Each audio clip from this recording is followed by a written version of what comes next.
esta tarde y en primer lugar quiero agradecer en consecuencia la invitación que me hizo el doctor Germán, saludar a las muchas caras amigas dentro del equipo de Asofiduciarias, dentro del sector y dentro de todos los aliados que en el sector financiero normalmente acompañan este tipo de eventos. Afortunadamente, yo venía con una impresión de todos los perfiles, afortunadamente ya se encargaron de eso, así que creo que solamente me resta darles la bienvenida a todos a este panel y arrancar, como ya les contaron, el objetivo de este panel es discutir un poco cuál es ese rol del sistema financiero y del mercado de capitales. Como se puso en el título, es como agente que tiene una responsabilidad en la construcción de un país y una sociedad más equitativa e incluyente. Yo lo transformaría un poquito porque no es que tenga una responsabilidad, es que ese es su razón de ser y es su razón de rentabilidad. Es decir, si alguna gente en la economía no tiene esta misión, no tendría que generar retorno porque es justamente la misión de generación de valor y de valor sostenible la que creo que compete a todos los agentes que participan en la economía. Y en consecuencia, yo creo que la primera pregunta que queremos abordar es tomar un poco las miradas de los diferentes sectores. Aquí tenemos todos representantes de industrias financieras, pero no todos los balances son iguales, no todos los roles tienen exactamente el mismo fin. De hecho, hay algunos balances que no llevan cosas en los balances, primero. Y segundo, hay algunas, o más vale, los objetivos de inversión de varios de estos agentes son distintos y en consecuencia la forma en que pueden aproximar esta generación de valor sostenible, sostenible ambiental, social y en consecuencia financieramente, pues son distintas. De manera tal que voy a arrancar con esa pregunta, ¿cómo se ha abordado esta agenda de sostenibilidad en cada uno de los sectores? Y ojalá podemos aterrizar en cosas concretas, porque yo creo que uno de los problemas que revisten estas preguntas tan grandes es que es difícil aterrizar esto cómo se come un lunes por la tarde, cuando uno está sentado en la parte más aburrida de su trabajo, que es enfrente de una hoja de Excel. Últimamente yo solamente estoy en paneles, entonces no tengo tiempo de estar enfrente de la hoja de Excel. Y voy a arrancar vamos a arrancar sencillamente de derecha a izquierda, para que vayamos en ese orden. Entonces, por favor.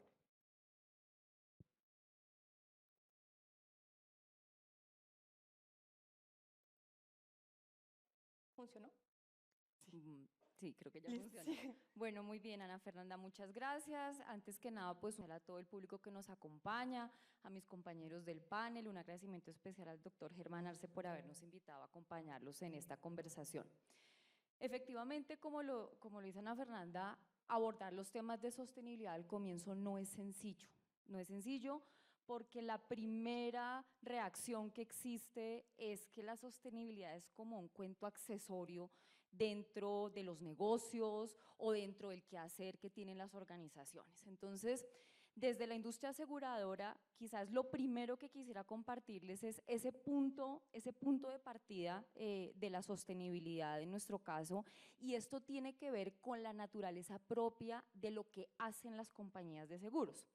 La mayoría de la gente entiende que las compañías de seguros reciben riesgos de terceros, los gestionan, pero además de ese rol, que valga la pena decir, tenemos 3 roles, de ese rol de aseguradores, las compañías de seguros también son inversionistas institucionales, es decir que con los recursos que cobramos en la venta de los seguros, con esas primas, nosotros constituimos unas reservas, pero esas reservas no están quietas, las colocamos en vehículos de inversión para buscar una rentabilidad financiera y además, como tercer rol, tenemos la responsabilidad de gestionar esa cadena de proveedores que le prestan servicios a las compañías justamente para atender los siniestros, para cumplir con la oferta de valor del seguro. Entonces, la correcta gestión del riesgo es lo que entendemos en la industria aseguradora es la sostenibilidad. Para nosotros,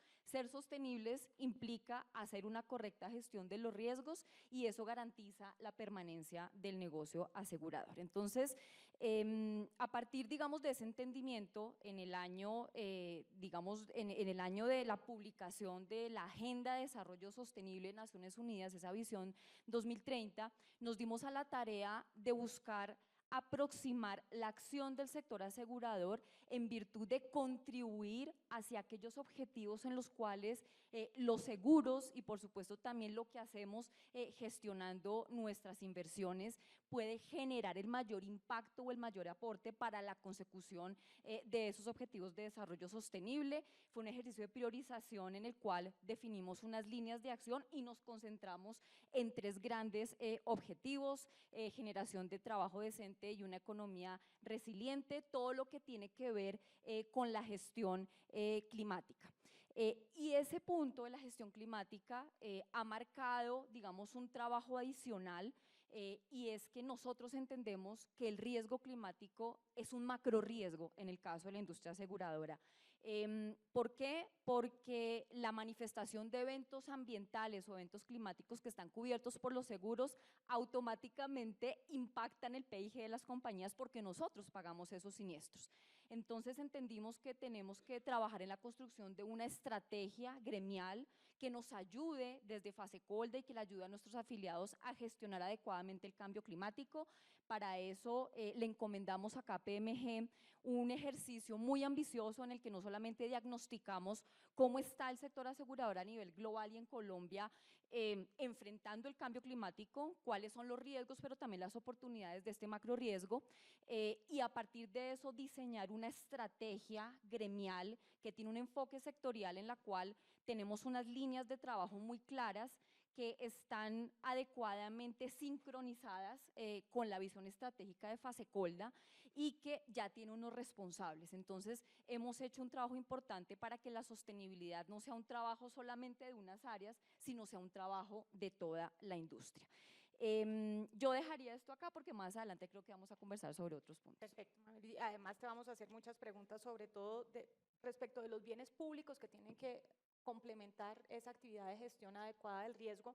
Vamos a seguir con Daniel, el portafolio de largo plazo representado en la mesa. Cuéntenos entonces, Daniel, cómo lo abordan ustedes y cuáles son las acciones concretas desde la industria de fondos de pensiones. Nuevamente, muchas gracias al doctor Arce por la invitación. Es tremendo honor estar aquí en este panel y poderles hablar de este tema tan interesante, y un saludo para todos en el auditorio.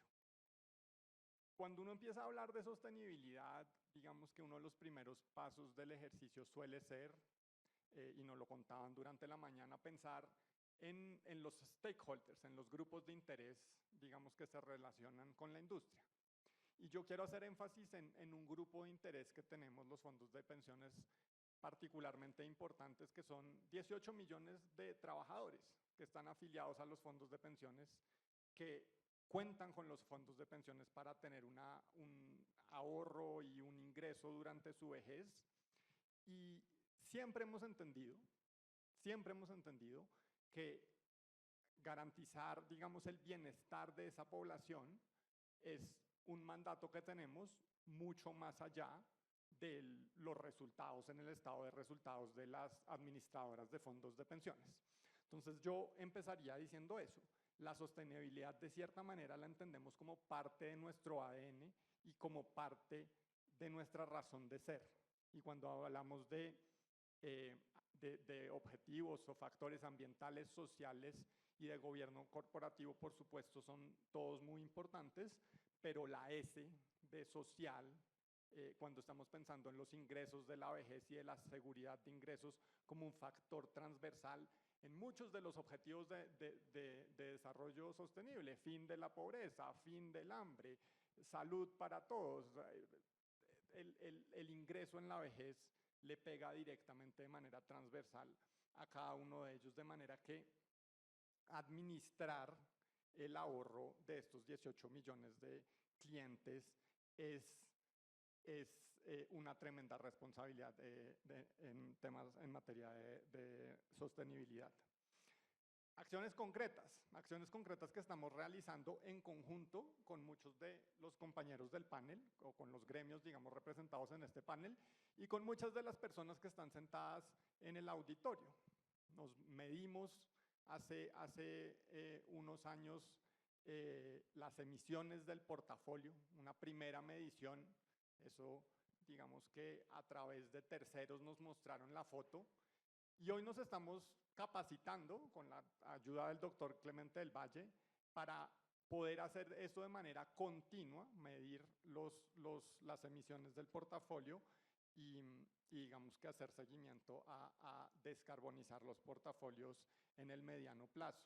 Participamos en el Task Force de Inversión Responsable con todos los gremios que están aquí sentados, con varias de las personas que están también acá en el auditorio.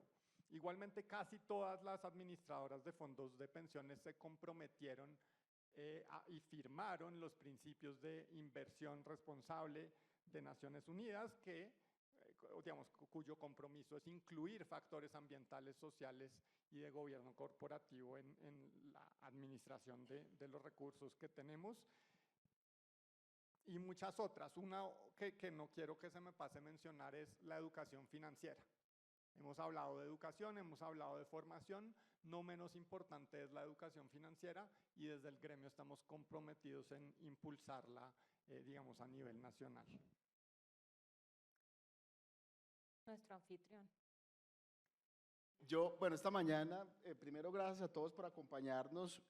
Yo tal vez arrancaría por contarles que cuando nosotros empezamos a hablar de este tema hace un par de años, después de esa planeación que les conté esta mañana, donde nos metimos, uno de los ejes de la planeación de largo plazo de la industria fue la sostenibilidad, lo primero que hicimos fue sentarnos con los colegas, y en eso la experiencia del trabajo que habían hecho todos, Fasecolda, Asobancaria, que tiene un poco más de historia que creo que los cuatro en este tema, y Asofondos, que había hecho su última medición, nos ayudaron también un poco a entender cuáles eran esos primeros pasos que ellos habían dado y la recomendación que le hicimos al Consejo Directivo y la razón por la cual estamos hoy reunidos presentando este primer informe de sostenibilidad, digamos, surge de eso que aprendimos colectivamente de lo que los demás sectores habían hecho, y es que si no nos medíamos, era muy difícil construir una agenda. Hemos hecho cosas, hemos hecho cositas sueltas que nos han ayudado un poco a meternos dentro de la discusión. Les contaba esta mañana, llevamos 2 años midiéndonos en el ranking PAR, hemos participado en las mediciones de SECADI, hicimos una primera medición de riesgos de transición con TUDIGRIS hace un par de años.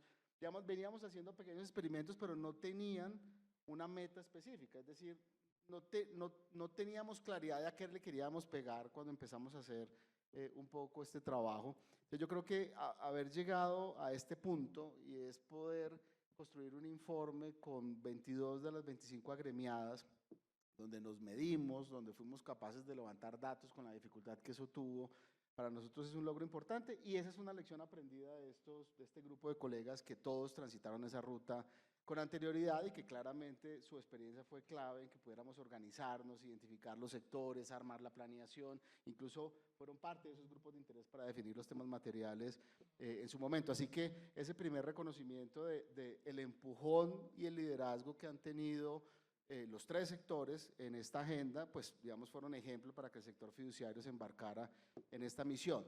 ¿Qué está pasando más particularmente en la industria?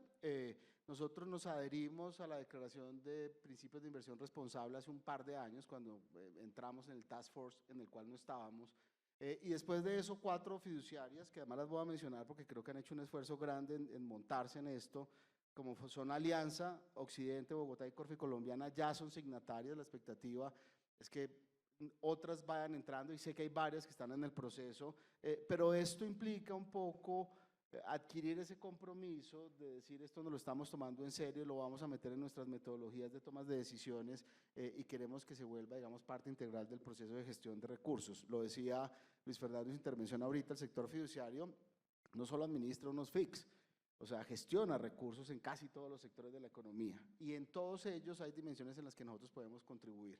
O sea, administrar 700, casi 750 billones de pesos de recursos de terceros, claramente nos pone en la mitad de muchos de los desafíos que hemos venido discutiendo en esta jornada, y yo creo que parte de lo que estamos tratando de hacer hoy, como les dije, de tomarnos esta foto, y no me voy a chiviar a mí mismo, pero lo que vamos a hacer después de este panel es empezar a adquirir unos compromisos. Es decir, el sector tiene la voluntad de hacer una declaración que le dé norte a esa agenda en la cual vamos a trabajar de aquí en adelante, gracias a esa medición, a esos resultados que estamos obteniendo de este primer ejercicio. Así que no me voy a autochiviar, pero ahorita le contesto el resto de la pregunta cuando pasemos a la siguiente parte. Doctor Hernando José, en mi extrema izquierda. Extrema izquierda.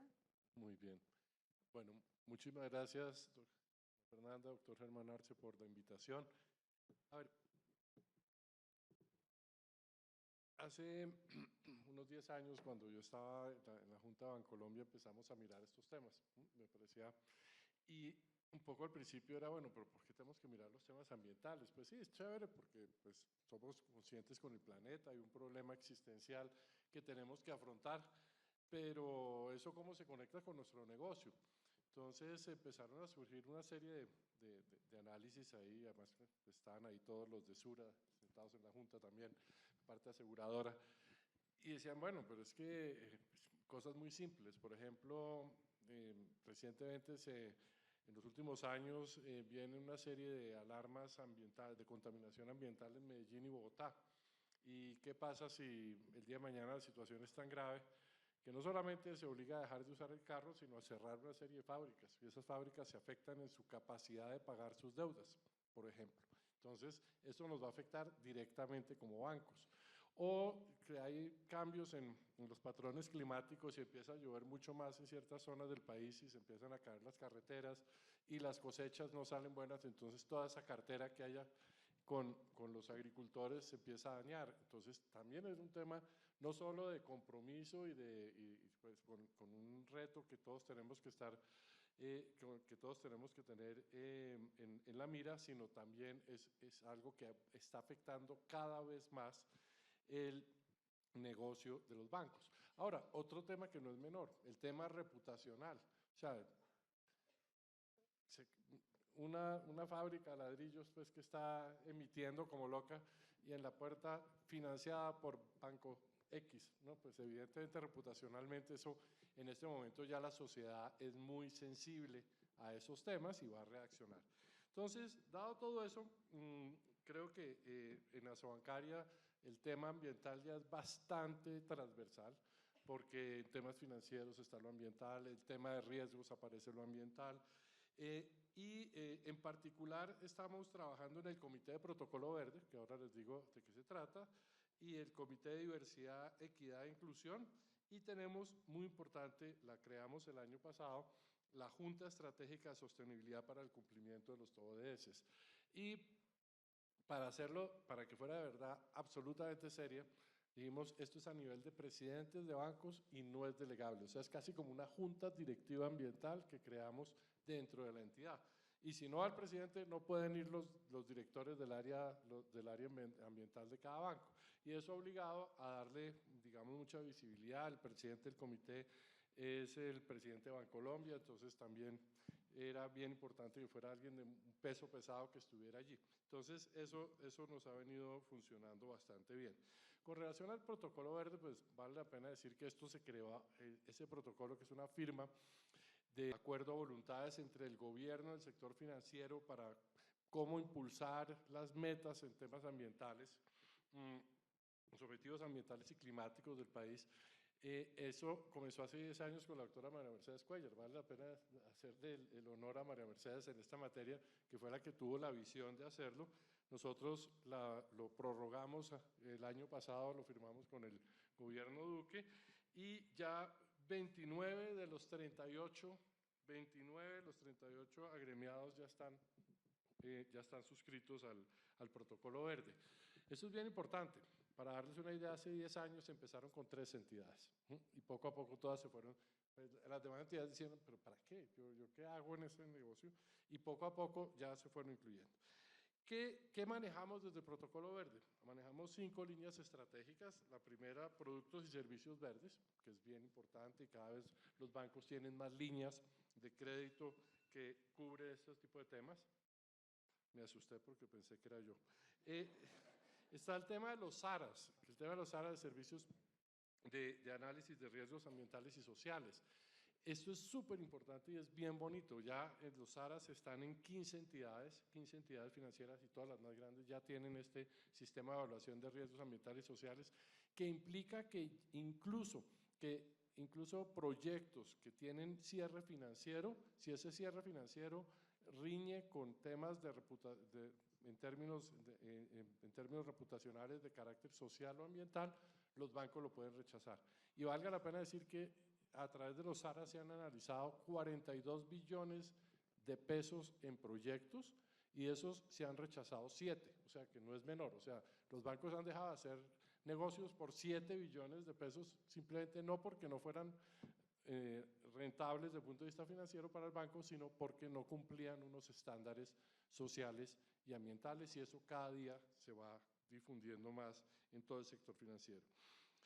Temas de ecoeficiencia también, cómo contribuir a la ecoeficiencia de los mismos bancos y de sus clientes, y cada vez hay más líneas de crédito en esa materia. Gestión integral del cambio climático, también es parte del trabajo que estamos haciendo allí en el protocolo, o sea, cómo, por ejemplo, financiar las inversiones que requiere el sector productivo para alinearse con la reducción de gases de efecto invernadero que se planea del 30 y del 50%. Entonces, y eso puede ser costoso. Entonces, gestionar todo eso requiere un estudio con las empresas, ver cómo se hacen las transiciones, cómo no se quiebran sectores. O sea, porque eso de decir, desde mañana no se puede usar carbón, pues eso pues, quiebra una cantidad, no solo empresas, sino regiones enteras, y daña digamos, la viabilidad social y económica de varias regiones del país. Entonces tenemos que ver cómo financiamos esas transiciones y por otro lado todos los temas de reporte y divulgación, porque todo lo que no se mide no se puede gestionar. Entonces en esto, digamos, ya tenemos nuestros informes, los bancos tienen cada uno sus informes de gestión de sostenibilidad y Asobancaria igualmente lo hace. Tenemos dos proyectos bien interesantes ahorita, uno de la ruta del Net Zero Emissions para las 6 entidades más grandes que equivalen al 76% de la cartera de todo el sistema bancario, y con ello estamos mirando, evaluando las emisiones en los sectores más intensivos en gases de efecto invernadero y ver de allí cómo se puede financiar y promover la transición y descarbonización de estas carteras. Entonces, ese es un reto bien bonito que ya tenemos, y también con el apoyo de USAID estamos identificando los riesgos de deforestación en la Amazonía colombiana, creando y entregándole a los bancos un visor de georreferenciación para que podamos identificar los riesgos que lleguen en los diferentes proyectos que les vayan presentando los bancos. Entonces, eso pues, permite pues, hacer un análisis de SARAs muy adecuado a ese tipo de proyectos. Y finalmente, desde lo social, estamos construyendo un protocolo que creo que es el primer protocolo para la diversidad, equidad e inclusión. Ya lo estamos negociando con este gobierno. Les digo que no ha sido fácil porque ha sido desde el vocabulario que se utiliza. O sea, hay que reconocer que uno es el vocabulario de los banqueros y otro es el vocabulario de los sectores sociales. Entonces, ¿no? Ay, gracias. Pero cada vez estamos tratando de alinearnos y cada vez lo logramos más. Y básicamente lo que buscamos es cómo generar desde los bancos una oferta de valor para mujeres, para personas con discapacidad, grupos étnicos, población rural, LGTBI, TIQ+, cada vez se amplía. Bueno, la población joven, personas adultos mayores, firmantes de paz y la población migrante. O sea, tenemos una cantidad de aspectos, pero debo decir que ya muchos bancos empiezan a ofrecer ofertas, digamos, de servicios financieros que van dirigidas hacia cada una de estas poblaciones y cada vez más, pues, se entiende mejor las necesidades que tienen ellos. Con eso cerraría. Perfecto. Yo sé que como toda persona que ha preparado un panel aquí con el equipo, yo les envío unas preguntas. Pero, pues, un poco. Porque este es el panorama de las cosas en los que todos estamos de acuerdo. Todos estamos de acuerdo que tenemos que hacer una transición hacia la sostenibilidad, todos estamos de acuerdo, por lo menos nominalmente, es decir, en lo que estamos dispuestos a confesar, que esto es importante, se está endogenizando en las industrias, pero todos sabemos que si esto fuera tan sencillo, pues estaríamos en otro lado y no estaríamos en la mitad de una crisis energética con el planeta lloviendo como si no hubiera mañana en Bogotá, con enfriamiento local en medio de un calentamiento global. Habríamos hecho las cosas distintas si los retos fueran menos complejos de lo que son. Y entonces, yo en la segunda pregunta que había preparado quisiera hacerles una variable. Hablábamos un poco del resultado de la primera encuesta nacional de cambio climático para consumidores financieros, elaborada por SECADI y el Centro Nacional de Consultoría, y englobando el 90% y el 94%, según la pregunta, escogerían compañías o buscarían productos donde tengamos algo verde. Lo que eso quiera decir para un consumidor financiero al que le están haciendo esta encuesta. A mí me genera un poco de obsesión la idea de, en la vida real las cosas no son gratis, las cosas tienen precio y además los valores se contraponen. Cuando queremos hacer apuestas de sostenibilidad, típicamente los costos aumentan. Y los costos aumentan en una sociedad donde nos falta muchísima inclusión financiera real. Hemos mejorado un montón en términos de acceso, pero de uso, de inclusión en el sentido de que tengamos a la población participando de esos servicios financieros de la manera en que los que probablemente estamos en esta mesa lo hagamos, aunque ahorita revisamos que todos tengan seguros, ¿no? Yo soy escéptica y entonces quisiera preguntarles sobre en realidad esa demanda está dispuesta a pagar, es decir, aquí lo que habíamos preparado es qué debemos hacer para satisfacer estas nuevas demandas. A mí me preocupa un poco más qué tan sincero está siendo este consumidor. En realidad, qué tan dispuesto está a pagar los costos que esto implica, porque esto puede elevar los costos. Hernando José ahorita nos daba ejemplos de cosas complicadas. Cuando yo tengo que renunciar a 7 billones de pesos en proyectos, pues tenemos que ver esos equilibrios. La única palabra que se me ocurre está en inglés, que son los trade-offs, esas renuncias y las cosas que estoy dispuesto a negociar, ¿cómo las voy a hacer? Y yo quisiera escucharlos un poco sobre qué tan difícil es esta discusión con los consumidores. Porque en la mesa, después de muchos años de moderar paneles, aquí hay muchas experiencias en las que hemos tratado de cambiar conductas de los consumidores para cosas que nos parecen importantes para la humanidad y no hemos podido, o nos ha costado mucho trabajo. Entonces quisiera un poco más desde la reflexión compleja de sí, qué tan fácil está haciendo esto y qué tanto tenemos que involucrar más a la sociedad civil, porque es que finalmente los que están aquí sentados, pues hombre, ustedes parte de su trabajo es pensar en esto, pero la persona que está allá en la esquina no necesariamente. Quisiera oírlos un poco en esa experiencia más difícil de la industria, de enfrentar a una demanda que puede opinar una cosa, pero que no estoy muy segura que quiera pagar por esa bienes de largo plazo que todos queremos. Entonces, de nuevo, a ir de primeras. Bueno, muchas gracias. Efectivamente, esta pregunta tiene un ingrediente que no es fácil de abordar,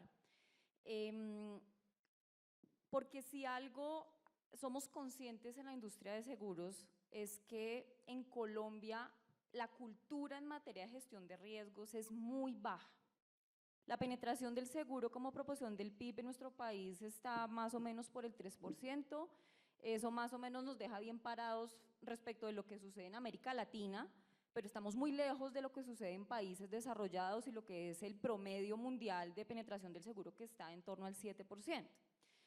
Y efectivamente acá hay un gran reto que de hecho no es particular de la industria aseguradora, es un gran reto del sector financiero, y es lograr que los colombianos en diferentes momentos, digamos, de su formación, de su aprendizaje, de la construcción de sus proyectos de vida, entiendan que la gestión de los recursos y los riesgos es determinante para tener una vida feliz. Entonces, en esta pregunta de ¿y qué tan dispuestas están las personas de acceder a unas soluciones, en el caso del sector asegurador, soluciones de protección verdes, que sin duda pueden tener unos costos adicionales porque, digamos, endogenizar las externalidades de lo que es la contaminación o los efectos adversos de una economía no limpia, pues implica, por supuesto, invertir en mayores desarrollos, costos adicionales que tienen que pagarse con primas, digamos que también pueden experimentar un incremento en su valor. Pero al mismo tiempo eso pasa porque esa correcta gestión del riesgo también internaliza el que estar cubiertos permite reponerse ante situaciones adversas. Entonces, en este tema de la educación financiera, Fasecolda desde hace ya algún tiempo ha venido trabajando en una intención no solamente de que los colombianos sepan que los riesgos existen, o sea, que es un tema de conocimientos, sino que tengan formas de entender cómo tomar buenas decisiones financieras, cómo entender los riesgos y tomar acciones para gestionarlos, donde el seguro es una parte de la solución, no la única, hace parte de tomar buenas decisiones desde el punto de vista de la salud financiera de una persona. Y esta es una iniciativa en la que en el camino nos hemos venido encontrando con aliados que de hecho están aquí presentes en este panel, porque también creemos que es tardío cuando uno empieza a hablarle a la gente de esto, a la gente adulta. Hay que empezar a hablar del tema de los riesgos y la gestión de los recursos desde las tiernas edades de formación de los niños y de las niñas en nuestro país. Entonces, yo creo que más adelante el doctor Hernando José Gómez nos va a contar también sobre la experiencia que hemos tenido con la creación de una herramienta pedagógica que se llama Nueva Pangea. Esto es un programa liderado por el Ministerio de Educación Nacional, en el que desde Asobancari y Fasecolda hemos apoyado para la creación de una estrategia ludificada en la que los niños desde la etapa escolar, con experiencias en el aula, aprenden sobre la importancia de gestionar los riesgos y los recursos y de esa manera lograr una mayor sensibilidad sobre la importancia pues, de tener estos tipos de soluciones. Entonces, no hay una respuesta, digamos, definitiva sobre si los colombianos están o no dispuestos a pagar esos mayores costos, pero lo que sí estamos convencidos es que desde el sector financiero tenemos una gran responsabilidad de explicarle a los colombianos cuál es el valor de la oferta que nosotros hacemos. Nosotros estamos detrás de la economía real, pero nos interesa que a la economía real le vaya bien. Y para que a la economía real le vaya bien, pues es importante tomar buenas decisiones desde el punto de vista financiero. Es lo que yo diría, esperando que mis compañeros puedan complementarme. Yo en el caso de Daniel le voy a cambiar un poquito la pregunta, porque estaba ya sonriendo. Ana Fernanda me puso a preparar una primera pregunta, me la cambió por una más difícil que llevo preparando todo el tiempo que hablaba Mavir y me la volvió a cambiar. Claro, tienen una gran responsabilidad, acaban de decirlo, porque es que en el caso de ustedes tienen un cliente que no los escogió, pues los escogió individualmente, pero digamos, este es un cliente distinto al que tiene el resto de la mesa. Tienen unos retos más amplios porque las personas en términos generales no pensamos que vamos a ser cuando grandes, en colombiano grandes, y adicionalmente esos fondos, la forma en la que ustedes invierten puede estar muy lejana a lo que las personas tienen en su cabeza que está pasando. ¿Ustedes cómo encuentran la forma de que este tema, de que sus inversiones sean parte de estos objetos, de las metas, de impulsar, porque ustedes son quienes están mandando la apuesta de inversión?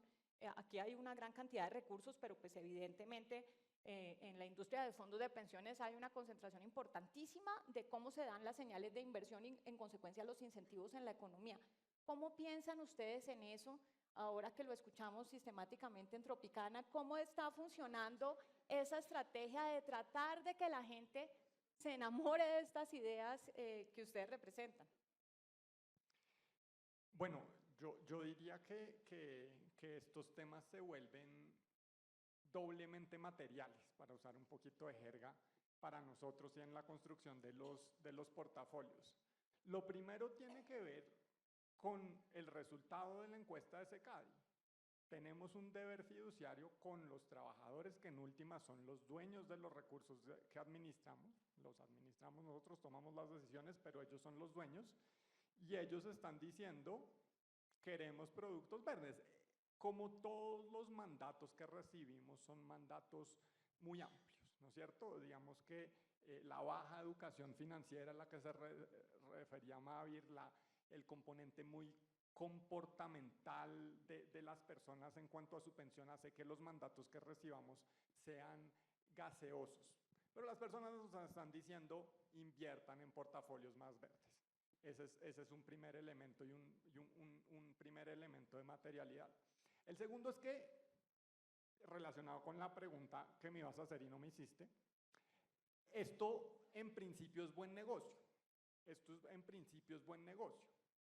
Si nosotros estamos sentados en unos portafolios que, como decía el profesor Sachs, pues tienen una parte importante de empresas que queman o que se dedican o que participan en industrias fósiles, etcétera, y que van a ver su participación en el PIB y en los beneficios reducidas, pues es del mayor interés de los clientes que busquemos oportunidades de inversión hacia industrias que van a ocupar, digamos, una mayor proporción del PIB y de la generación energética en el futuro. Esto es buen negocio en términos de transición, esto es buen negocio en términos sociales, porque si gestionamos los riesgos y en la gestión de riesgos vemos que una empresa pues maltrata a sus empleados, esto va a terminar en una huelga que va a afectar el PIG y los dividendos, que en últimas van a afectar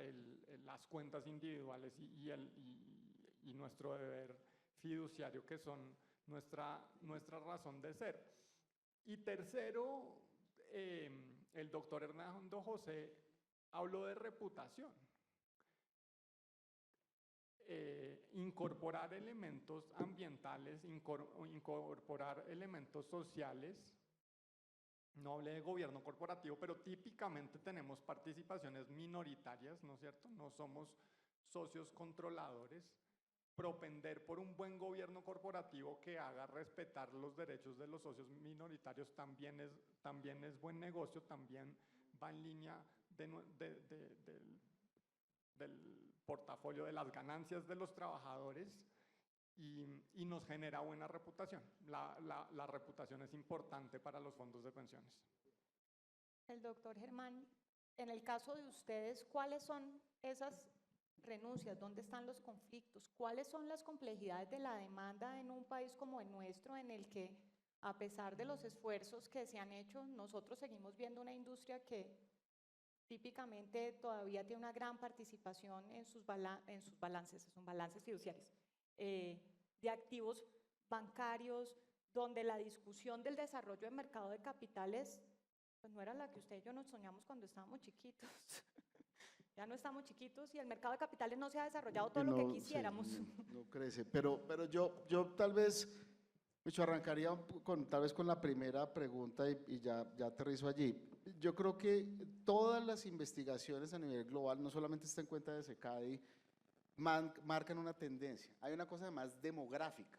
O sea, la evolución de las preguntas que se están haciendo nuestros futuros clientes nos están haciendo unas preguntas. Y yo creo que ese desafío hay que endogenizarlo, porque si nosotros no empezamos a entender lo que nuestros futuros clientes esperan de nosotros, va a ser muy difícil que la oferta de valor sea la que sus clientes esperan. Entonces, es un poco para decir, no es solamente la oferta de productos, en el caso nuestro de fondos de inversión, y nosotros tenemos un perfil de corto plazo, por lo general, digamos, vis a vis a lo que hacen los fondos de pensiones, pero es que nosotros, además de FIX, hacemos miles de otras cosas.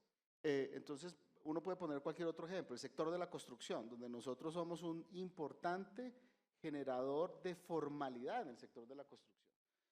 Nosotros en un estudio que hicimos con ANIF hace unos meses que presentamos sobre la evolución de los 30 años del sector fiduciario, era impresionante la manera como las cifras de formalización con la aparición de un instrumento de innovación financiera que fue la fiducia inmobiliaria, lo que hemos logrado encerrar muchas de esas brechas que había en un sector que era altamente informal y que se quebró, además a finales de los 90 y que se llevó por delante un pedazo grande del sector financiero. Entonces yo un poco cuando pienso en esto, me quiero salir de la solo de la lógica de los portafolios de inversión, que sé que es importante y que las señales, sobre todo del ahorro de largo plazo, son importantes, pero hay otros frentes en los que podemos trabajar. Nosotros gestionamos todos los recursos de infraestructura, todos. Y todos esos proyectos tienen niveles de cumplimiento mínimo. Ese ha sido un proceso digamos, de transición que hemos venido construyendo con la incorporación de variables de impacto y de adaptación en cambio climático en el 4G y en los diseños de 5G. Pero cuando usted está parado en la mitad en la gestión de recursos, cuando usted es garante de que esos contratos cumplen con los objetivos que se le han planteado, no simplemente cobrar peajes y pagar cemento, usted está contribuyendo en el cierre de esas brechas y en asegurar que el cumplimiento de esos estándares que se quieren alcanzar en la ejecución, en este caso de infraestructura pública, son posibles. Entonces, un poco lo que quisiera decir es, creo que hay cientos de desafíos. Nosotros cuando haciendo la medición y cuando les contamos esta mañana la identificación de esas 5 áreas donde creemos que podemos tener impactos positivos, parte de lo que queremos hacer es comprometernos, uno, a medirnos, dos, a decir si nos vamos a meter en esta ruta en 5, 10, 20 años, vamos a caminar este camino. Un poco lo que quisiera decirte es, hay que salirse un poquito de la cosa romántica, que yo creo que todos, pues es difícil, digamos, decirle no a esta agenda, pero yo creo que hay que comprometerse, y para comprometerse hay que ponerse tareas, y esas tareas pueden ser muy ambiciosas, medianamente ambiciosas, o vamos pasito a pasito, digamos, sumando. Y yo creo que en eso la industria tiene mucho que aprender de nuestros colegas que han avanzado en esto, pero nosotros al interior del sector, hoy hemos estado todo el día hablando de sostenibilidad, pero aquí no llegamos por un golpe de suerte, aquí llegamos de una conversación que llevamos teniendo hace un par de años y que nos dicen parte de la sostenibilidad del futuro de esta industria dependa de que esto lo metamos en nuestro ADN y lo entendamos en todas las funciones económicas que nosotros desarrollamos, que no es simplemente gestionar los fondos de inversión colectiva. Y en eso yo creo que es importante reconocer lo que hacemos en la industria de security services y lo que hacemos además en el negocio de fiducia en todos los sectores de la economía donde estamos. Es importante reconocer el camino que están recorriendo varios de los administradores. Scandia, que es firmante de PRI, se me ha olvidado y me regañaron. Yo creo que es importante ver un poquito del ejemplo de lo que nuestros colegas han venido haciendo, pero claramente tenemos mucho por gestionar y vuelvo al punto inicial, es que es exigible por parte de nuestros clientes y nuestros futuros clientes, los que no hemos todavía traído a la formalidad del sistema, van a exigir de nosotros que tengamos compromisos claros en cómo estamos sumando en una agenda que es una agenda global, que es una agenda nacional, que es una agenda sectorial, en la que yo creo que todos tenemos que ser capaces de avanzar, digamos, en esa dirección con decisión y compromisos.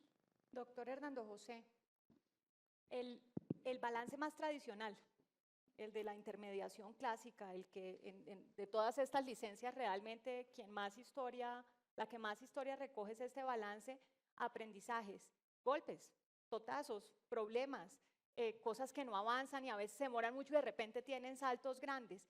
Esa relación con la demanda en un país que todavía le falta mucha inclusión, en el que todavía tenemos problemas, no solamente de todas estas brechas, unas de género u otras regionales, etcétera, pero en muchísimos casos sencillamente de cartera sobre PIB, lecciones, reflexiones, las cosas complejas de esta discusión de cumplimiento de objetivos en un entorno como el que tenemos en Colombia. Muy bien. Entonces yo le voy a pedir al auditorio que me ayude a contestar la pregunta. ¿Cuántos han comprado productos orgánicos en el mercado?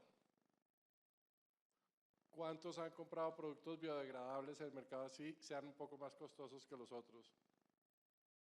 Ok, no, yo todo, pero yo soy la moderadora, no me voy a chillar en esto.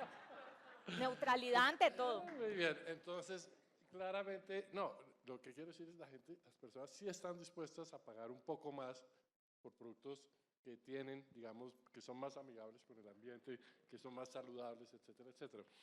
¿Eso cuándo sucede? Pues es un público estratos 5, 6 y para arriba, ¿no? Entonces, sí, pues tenemos esa capacidad. 8, veo yo. Obviamente, sí, como 8, bueno. Pero obviamente la gente que está con menos recursos, pues tiene que ir y comprar el detergente más barato. Sí, eso hay que ser realistas también en esa materia. Ahora, eso por ese lado, o sea, sí, en la medida en que somos clases medias para arriba, la gente sí está dispuesta a pagar un poco por algo, por walk the talk, ¿no? Básicamente. Por otra parte, también hay un tema muy interesante y es un tema que los economistas llamamos de efectivo por adelantado, cash in advance, porque la mayoría de los, por ejemplo, de carros eléctricos, para decirle cosas, una caldera eléctrica versus una caldera de carbón, normalmente son más costosas como inversión inicial, pero en términos de su operación son más baratos que los tradicionales a gasolina, carbón, cualquier otra cosa, líquidos, pues. Entonces, y eso no, muchas veces los bancos no lo han incorporado, no lo han incorporado en el análisis. Entonces, si alguien dice, mire, yo quiero comprar este carro que es más caro, no, usted le cabe es un carro de 50 millones, no uno de 70. No, pero es que métale también cuánto flujo de caja va a liberar gracias a que compró el de 70 millones. Ese tipo de cosas nos ha llevado a pensar, a reflexionar en la Asobancaria la necesidad de darle educación en educación ambiental financiera en este sentido a las fuerzas comerciales de los bancos para que incorporen eso. Al comienzo, cuando el doctor Arce como ministro de Minas finalmente nos dio la vía libre para empezar a impulsar el tema de las energías no convencionales, de las energías limpias no convencionales, renovables no convencionales, al principio los bancos rechazaban todos los proyectos porque no sabían cómo evaluarlos. Entonces, no me acuerdo, una vez me reuní con los pues yo estaba en la Junta de Bancolombia en esa época, entonces los de banca de inversión dicen, ¿qué es lo que pasa? No, es que esto es una cosa rarísima. Pues estudien sálganse de su zona de confort, estudien y miren cómo se debe evaluar un proyecto de esos, qué requiere para ser viable y ya, y sobre eso decidan. A los 2 meses me llamaron y dijeron, hicimos la tarea y ya empezamos a probarlos. Bueno, magnífico. Entonces, ese tipo de cosas es fundamental. Lo que pasa es que, para ser franco, en Asobancaria nos reunimos con los financieros, nos reunimos con los de riesgo, los de comunicaciones, con los que tú quieras, los de sostenibilidad, pero los comerciales nunca aparecen, están vendiendo. Entonces, recogerlos es una cuestión más complicada para reorientarlos. Por otra parte, hay que mencionar una cosa muy chévere, que es la taxonomía verde que sacó la superintendencia. Eso sí fue un esfuerzo, es la tercera taxonomía verde en el mundo que se adopta y es la primera en un país en desarrollo, para que realmente sepamos qué es verde y qué no es verde y no tener estos problemas de greenwashing, pues que todos lo llamamos verde, ¿no? Porque por ahí algunos, ¿quiénes eran? Algunos en algún momento empezaron a presionar a la superintendencia, no sé si debería hacer esto, pero desde afuera, pues alguien, a decir que no, pues que tenían que incluir como producto verde cierto tipo de termoeléctricas a carbón. Entonces, no, pues mira, no, en las drogas vas a llegar a ser parte de esa taxonomía verde. Pero entonces toca ponerse firme y hacer este tipo de desarrollos que creo que son importantes. Entonces, creo que hay un tema como enseñanza, claramente la gente sí está dispuesta, más de lo que uno cree, el tema reputacional es cada vez más importante y cuando empiezan a desarrollar este tipo de productos en el mercado, sí tienen demanda ya en un país de ingreso medio como el nuestro. La taxonomía bien clave y el tema de poder evaluar no solamente cuál es la capacidad de crédito de la gente, sino incorporar eso en el análisis de su capacidad de servir un crédito, también creo que es algo que se puede avanzar más. Perfecto. Voy a hacer entonces un cambio de tercio. Fíjense que hasta el momento hemos hablado un poco de la oferta, algo de la demanda, con de nuevo las complejidades en una demanda que en Colombia tiene muchos, es muy variopinta y en realidad pues a mí realmente me complace mucho que aquí yo prácticamente con la neutralidad, pero yo todo lo compro vía Deodora. Siempre sospecho esas bolsitas de los perros, porque no se ven tan biodegradables, pero dicen yo las compro. Y en ese sentido yo creo que pues la demanda va avanzando. Igual creo que todos esos retos que mencionaban son retos en los que tenemos que reflexionar porque pues hay obstáculos en el camino y aquí entonces quisiera pasar a un tercer agente que es muy importante, voy a llamarlo agente, que son los bienes públicos. No lo quiero poner en cabeza del gobierno porque cuando hablamos del gobierno tendemos a pensar en, entre otras cosas, solo su rama ejecutiva. colectiva y muchas veces pensamos en solamente una expresión de gobierno, pero lo cierto es que los bienes públicos provienen de muchos sitios, del Estado, de la justicia, por ejemplo. Buena parte de las discusiones que se tienen al interior de todos los sectores que tenemos en esta mesa no provienen de las reglas, provienen de la interpretación que se hace de las reglas. Normalmente la rama judicial es un agente que no nos acompaña en muchos de estos foros, a pesar de que es un actor primordial en la provisión de bienes públicos, porque la interpretación de esas normas son bienes públicos. Quisiera escucharlos un poquito sobre qué bienes públicos nos soñamos, qué necesitamos como sociedad, desde obviamente la camiseta de cada una de sus industrias, para que en el cumplimiento de estas metas propuestas en la Agenda de Desarrollo Sostenible seamos exitosos. Muchas veces pensamos, claro, que sea un propósito, pero ese propósito muchas veces necesita incentivos, reglas que ajusten, que en las mediciones de riesgo tomemos otras ópticas distintas a las que hemos tomado, reglas que acompañen al sector en todo ese negocio fiduciario que en el caso colombiano es tan importante, tan atípico, entre otras cosas, que sea tan importante. Es una experiencia bonita en términos de la generación de confianza a través de un vehículo financiero, que tan mala reputación normalmente les asignan. Desde cada una de estas industrias, ¿ustedes cómo ven esa provisión de bienes públicos? Escojan algo que les pareciera que debiera acompañar este propósito de construcción conjunta. Bueno, muy bien. Definitivamente, pues Colombia es un país que ha marcado una posición de liderazgo en la región con los temas de sostenibilidad y particularmente en lo que tiene que ver con la transición energética. Pero estamos convencidos de que la transición energética requiere unas condiciones de certidumbre y unas condiciones de estabilidad también macroeconómica, pues para que ese proceso no vaya a ser un proceso abrupto. Entonces, si algo requerimos desde el punto de vista de políticas públicas es una planeación de esa transición que esté programada, que sea gradual, que por supuesto tenga unos objetivos retadores que muevan al país a, digamos, a avanzar y alcanzar unos derroteros que son importantes para el país, pero que también entendamos que ese proceso de transición no es sin costo. La transición tiene unos costos. Y en ese sentido, yo quisiera destacar que si bien la taxonomía verde nos entrega un punto de partida respecto de esa parte, digamos, ambiental, de lo que hace parte de la sostenibilidad, hay una parte importante que hay que profundizar en esa taxonomía verde, y es que su apuesta está hecha especialmente desde lo que es la mitigación del riesgo ambiental.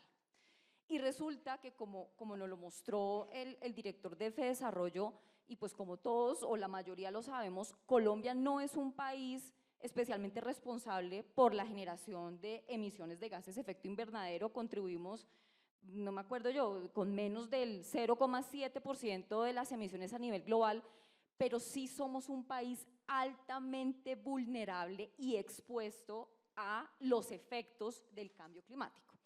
Entonces, si algo necesitamos desde la política pública es que esa taxonomía verde, que se elaboró con una primera aproximación, porque había que partir de algo y era una aproximación de mitigación del cambio climático, vayamos a un siguiente nivel, y es desarrollar esa taxonomía o continuar, digamos, profundizándola con esa visión de adaptación al cambio climático, porque Colombia necesita adaptarse.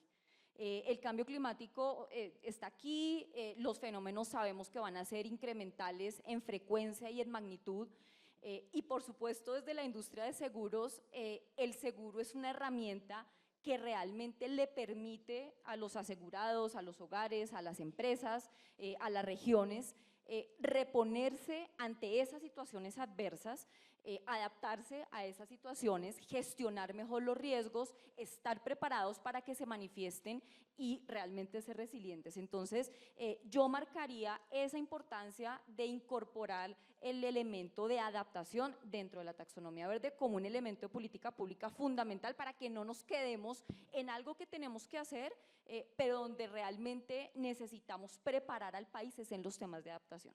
Excelente. Daniel. Bueno, yo quiero dar dos ideas y para responder quisiera empezar con los bienes públicos que ya tenemos. Nosotros acá pues han mencionado la taxonomía verde, ya tenemos una guía de qué es verde y qué no es, necesitamos una taxonomía social en la misma línea, etcétera. Hemos pedido más información como inversionistas institucionales por parte de los emisores, la superintendencia sacó una circular dando señales, esto es gradual, esto toma tiempo, esto no se va a dar de la noche a la mañana, pero pidiendo más información. Entonces, hemos ido construyendo en un sector que cada vez es más técnico ciertos bienes públicos, y esos bienes públicos los producen equipos técnicos que tienen un plan de trabajo. Y entonces, idea número uno, cuidar esos equipos técnicos, construir sobre lo construido, seguir en la dirección en la que se va avanzando, porque se está avanzando en muchas cosas. Hay oportunidades de mejora, por supuesto, pero se está avanzando de una manera correcta, en la dirección correcta. Idea número dos, el profesor Jeffrey Sachs nos hablaba de el reto, uno de los retos de esta generación es movilizar el ahorro hacia financiar, bueno, las necesidades que implica pues, el cambio climático y demás. Para movilizar el ahorro se necesita tener ahorro. Y los fondos de pensiones tienen un ahorro importante que estamos listos para movilizar. Mala idea es dejar de crecer ese ahorro. Mala idea, peor idea aún, es gastarse ese ahorro. Entonces yo quiero dejar acá ese mensaje, ese ahorro que administran las sociedades fiduciarias, que administran los fondos voluntarios de pensiones, que administran los fondos de pensiones. Es importante que siga siendo ahorro, que se siga invirtiendo y que siga financiando las inversiones que necesitamos como país y como sociedad.